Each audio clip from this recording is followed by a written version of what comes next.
Anda menyaksikan Kompas Bisnis, saudara, bersama saya Yan Rahman. Dan Kompas Bisnis hari ini mengangkat apa yang hangat diperbincangkan di market, yaitu yang ini, Purbaya mau IHSG di level 9.000, siapa paling berisiko? Ya saudara, meski Jumat pekan lalu ditutup melemah, namun selama bulan November IHSG berkali-kali mencetak rekor tertinggi. Bahkan saudara, ini pada Rabu pekan lalu menyentuh level 8.602. Beberapa langkah lagi menuju ke 9.000 sesuai dengan prediksi dari Menteri Keuangan Purbaya Yudi Sadewa. Menteri Keuangan mengklaim capaian yang ada saat ini sebagai validasi kepercayaan investor terhadap arah kebijakan ekonomi pemerintah. Purbaya juga mengklaim lonjakan indeks komposit ini tidak lepas dari sentimen positif pelaku pasar yang melihat realisasi program pembangunan berjalan sesuai dengan rencana.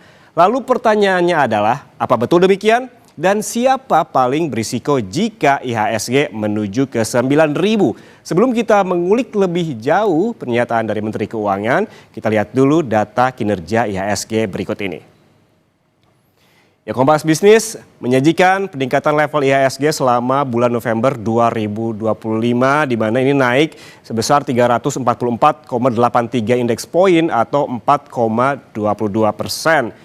Di mana kalau kita pantau dari tanggal 3 November tahun ini, tahun 2025, IHSG berada di level 8.275, naik 2 hari kemudian di level 8.318, naik lagi besoknya di tanggal 6 November di 8.337, kemudian besoknya naik lagi di tanggal 7 November 8.394, kemudian di tanggal 17 November naik lagi di level 8.416 dan melonjak lagi di tanggal 20 yaitu sebesar 8.419, dan lonjakan terlihat lagi lonjakan yang tinggi yaitu di tanggal 24 November sebesar 8.570, dan ini yang paling fenomenal, all time high terjadi di tanggal 26 November sebesar 8.602 per lembar saham.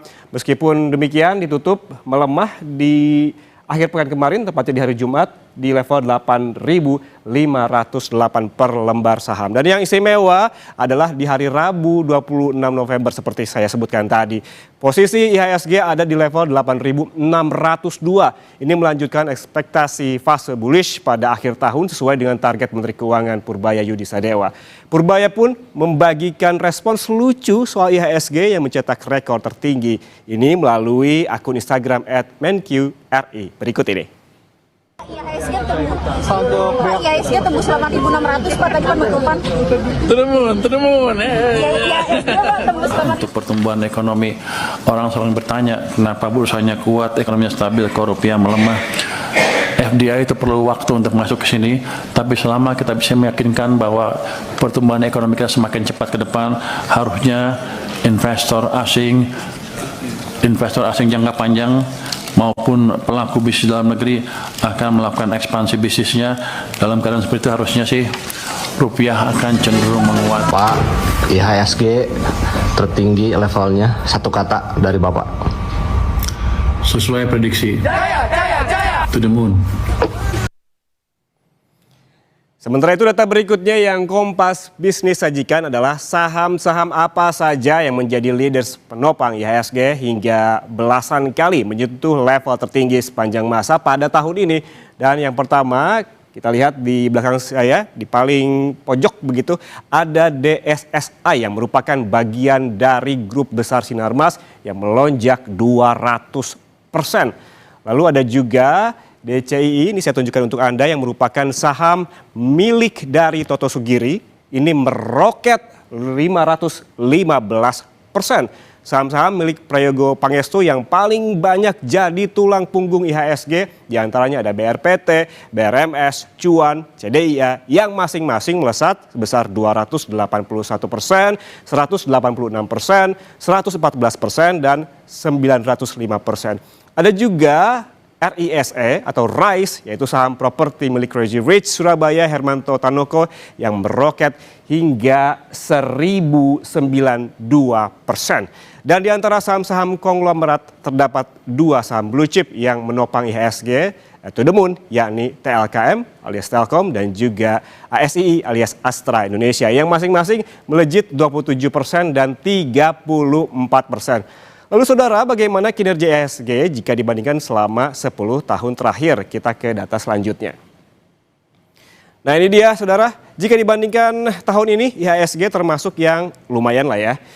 Di tahun 2016 saudara ini tumbuh 15,4%, 2017 juga menghijau 20,1%, 2018 ini kita lihat minus ataupun turun 2,7%, di 2019 hijau kembali naik 1,6%, di tahun 2020 ini ketika Covid melanda begitu turun cukup dalam 5,3%. Dan di 2021 meski kondisi masih dalam suasana ataupun diliputi oleh COVID-19, namun ada pertumbuhan di IHSG 9,7%. 2022 ini juga naik ataupun tumbuh 4,0%. Di 2023 menghijau 6,2%. Di tahun lalu justru turun, ini di 2024 minus 2,6%. Dan di tahun ini ya lumayan, yaitu 18,7% ada peningkatan. Semestinya saudara, jika IHSG mempertahankan levelnya di 8.600-an seperti yang terjadi pada Rabu pekan lalu, justru tahun ini bisa jadi tahun dengan peningkatan IHSG yang tertinggi selama 10 tahun terakhir sebesar 21,3%. Namun sayang karena Jumat pekan lalu melorot ke 8.508 levelnya, kinerja IHSG pun mau tidak mau terkoreksi tumbuh di 18,78%. Lalu bagaimana dengan dana asing? Apakah masih banyak yang keluar? Kita lihat ke data berikutnya. Nah ini dia, dana asing yang masuk ke pasar Indonesia pada bulan November ataupun sebulan terakhir menunjukkan perbaikan, yakni masuk sebesar 14,36 triliun rupiah. Sehingga ini jadi salah satu katalis kenaikan level IHSG selama bulan November kemarin. Saudara, kemudian apakah IHSG akan meneruskan tren mencetak rekor tertinggi hingga akhir tahun ini dan apa yang perlu dilakukan investor retail? Jangan kemana-mana, Kompas Bisnis akan membahas lebih lengkap usai jeda untuk Anda tentunya.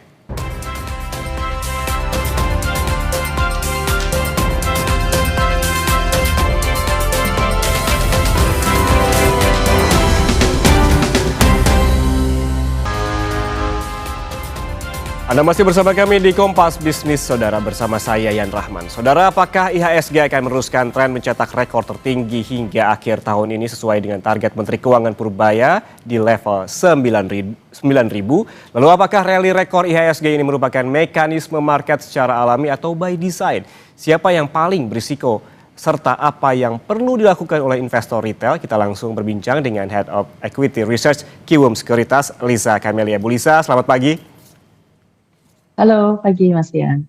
Bu Lisa, ini pertanyaan yang mendasar begitu ya. Sebetulnya rally IHSG ini mekanisme market menurut Anda ataukah by design? Apa yang perlu diwaspadai? Oke, saya rasa pergerakan IHSG sekarang ini yang sudah mencapai titik rekornya di 8622 kemarin, ini bisa dibilang antara by design dan juga diikuti atau ada reaksi dari para pemain pasar, begitu, para pelaku pasar. Ya, maksudnya kenapa saya bilang begitu? Karena kalau kita lakukan analisa kita top to down analysis, tentunya ini sentimen yang memotorinya adalah sentimen market in overall. Kita ikut market global naik terus, ya kan? Kemarin November kita bisa menguat 4%-an lebih, ternyata market globalnya juga kurang lebih naik 3%-an. Terus kita juga menikmati akhirnya arus dana asing masuk, ini juga thanks to MSCI rebalancing ya, akhirnya di approve ada saham yang bermarket cap besar yang berhasil masuk ke MSCI. Nah dari situ passive fund kan juga akhirnya mulai konsisten masuk ke market kita lagi gitu. Dan juga ada liquidity, stimulus dan pemerintah juga bantu untuk daya beli masyarakat, spending stimulus dari pemerintah. Plus ditambah lagi data ekonomi kita bagus, sentimen laporan keuangan kuartal 3.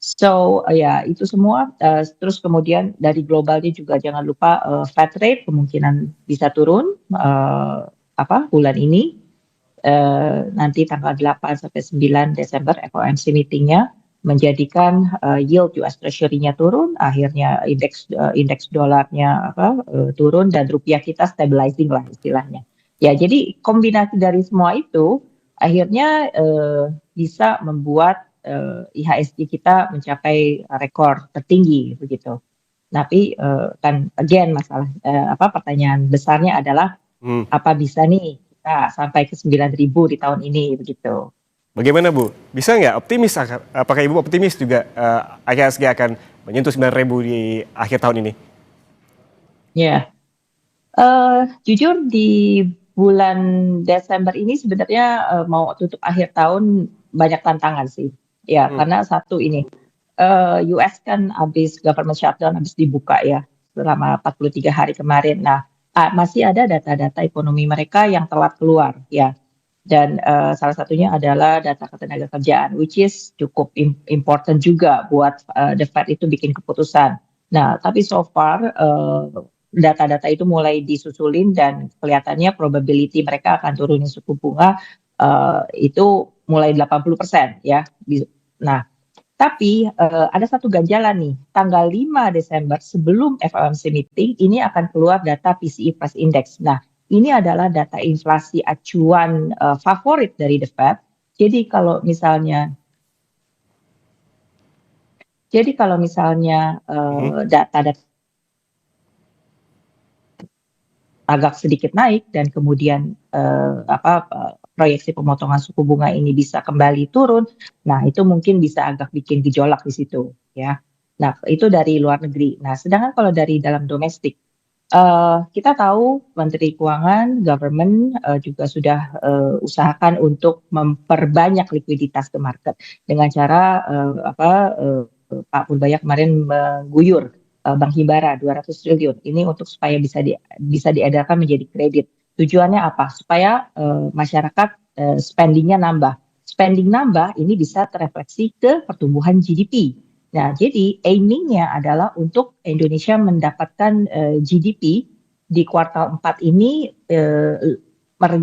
Pak Purbaya kemarin dalam satu kesempatan dia sih cukup pede ya kalau di kuartal 4 ini dia bilang bisa mencapai 5,6 sampai 5,7% pertumbuhan GDP kita. Sedangkan Bank Indonesia sendiri tidak sebegitu optimisnya, ya paling cuma sampai 5,5 batas atasnya.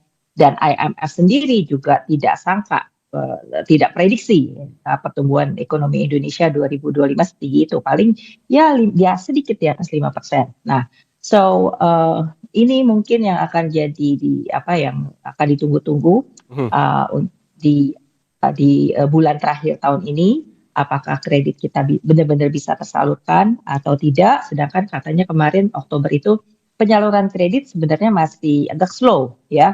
Jadi yang kemarin dikucurkan Pak Purbaya itu belum sepenuhnya terserap. Undisbursed loan ada 30%. Terus ya dari kombinasi itu saya rasa ini yang menjadi penentu apakah akan ada Santa Claus rally di akhir tahun ini dan juga window dressing pastinya.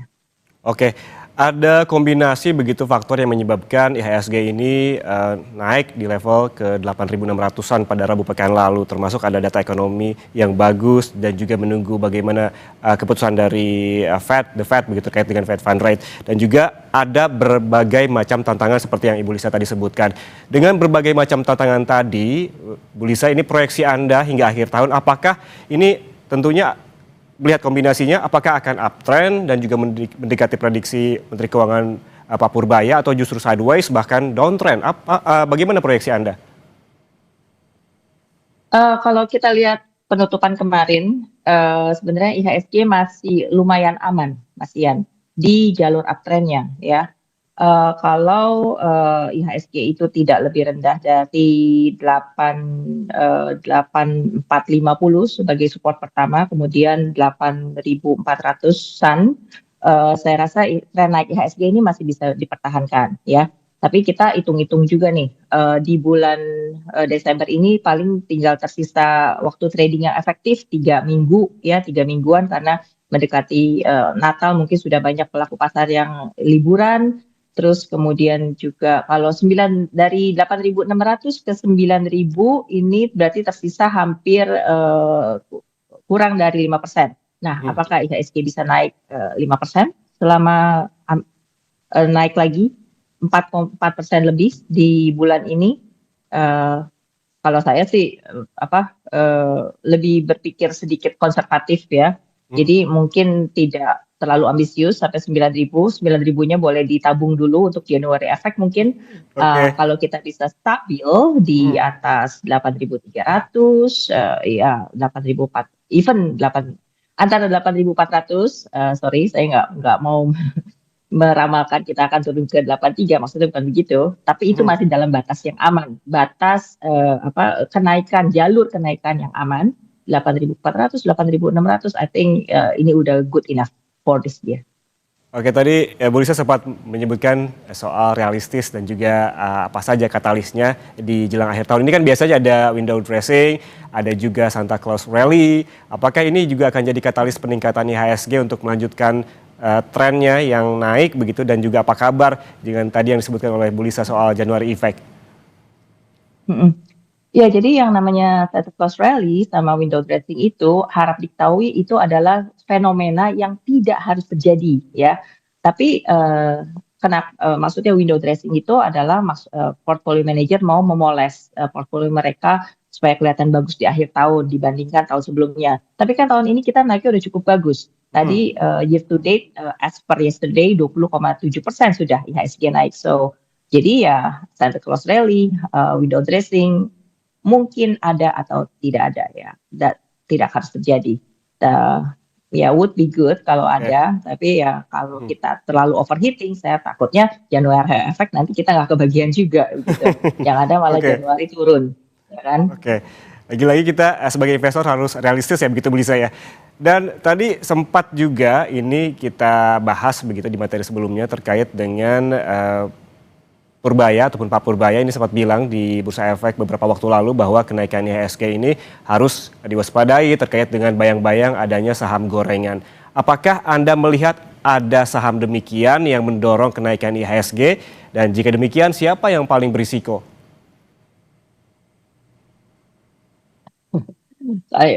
Kalau saya harus sebut ya apakah ada saham-saham seperti itu, begini, yang dinamakan saham gorengan biasanya market cap-nya tidak besar ya, market cap-nya kecil, oleh karena itu dia gampang dikendalikan. Nah, dengan demikian seharusnya dia bukanlah menjadi index mover IHSG begitu. Karena yang bisa menggerakkan IHSG ke atas itu adalah saham-saham dengan market cap besar.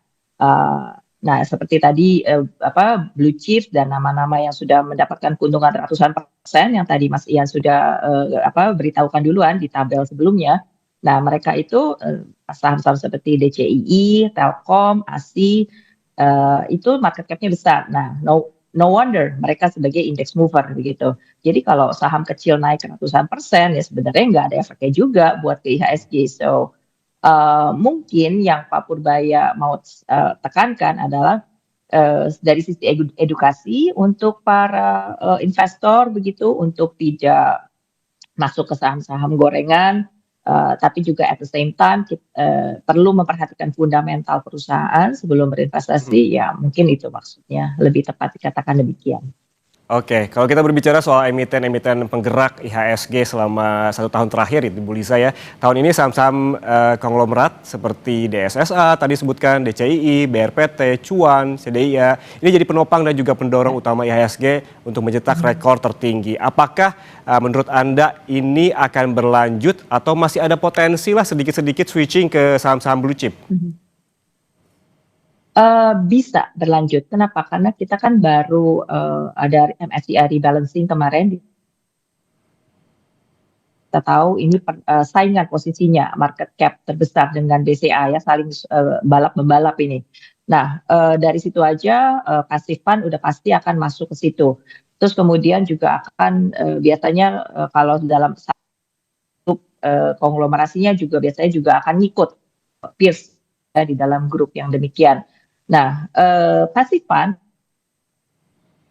mereka juga akan memilih saham-saham market cap besar yang walaupun tidak ada di MSCI, seperti contohnya blue chips old school seperti banking, saham banking kita, atau kemudian Telkom juga itu tadi saham telekomunikasi sepertinya memang masih cukup diminati oleh asing.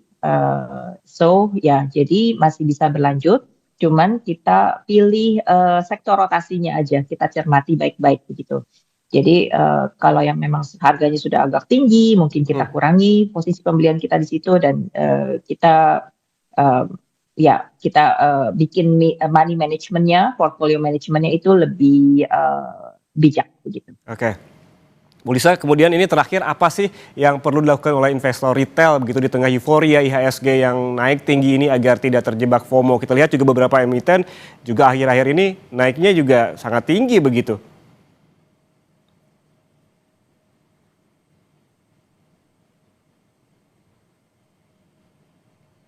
Bu Lisa?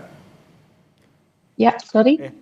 Saya nggak dengeran ini tadi. apa yang perlu dilakukan oleh investor retail di tengah euforia IHSG yang naik begitu pada akhir-akhir ini agar tidak terjebak FOMO, dan beberapa emiten juga terpantau mengalami kenaikan yang sangat tinggi akhir-akhir ini? Ya, tadi yang sudah saya katakan, kita perlu perhatikan rotasi sektor ya. Jadi kalau yang saham sudah naik tinggi, memang minat investasi atau fund flow-nya memang di situ, tidak bisa dipungkiri ya. The trend is your friend begitu ya kan. Jadi memang sewajarnya kita pilih saham yang sudah memang dalam bullish gitu. Tapi kira-kira juga kita harus tahu di mana support dan resistance-nya. Kalau sudah naik ratusan atau puluhan persen tahun ini ya sebaiknya dikurangi posisi pembelian Anda begitu di situ, dan kita mulai cari-cari saham yang fundamentalnya bagus, sentimennya oke, dan tapi harganya masih belum terlalu tinggi begitu. Kalau di akhir tahun ini menjelang Fed Fund Rate pengumuman, mungkin kita bisa kembali lirik sektor banking ya, apakah bisa ada celah penguatan atau enggak di situ, dan kalau suku bunga bisa turun, ya mungkin bagus juga untuk properti. Nah, jadi things like that begitu. Oke, sektor perbankan ini masih menjanjikan ya pada akhir tahun ini. Tadi juga yang saya garis bawahi adalah bagaimana kita mencermati portofolio kita, dan apabila memang ada emiten yang memang harganya sudah sangat tinggi ataupun terbang begitu, komposisinya sedikit-sedikit dikurangin begitu ya Bu Lisa ya. Bu Lisa, terima kasih. Ya, boleh. Head of Equity Research Kiwom Sekuritas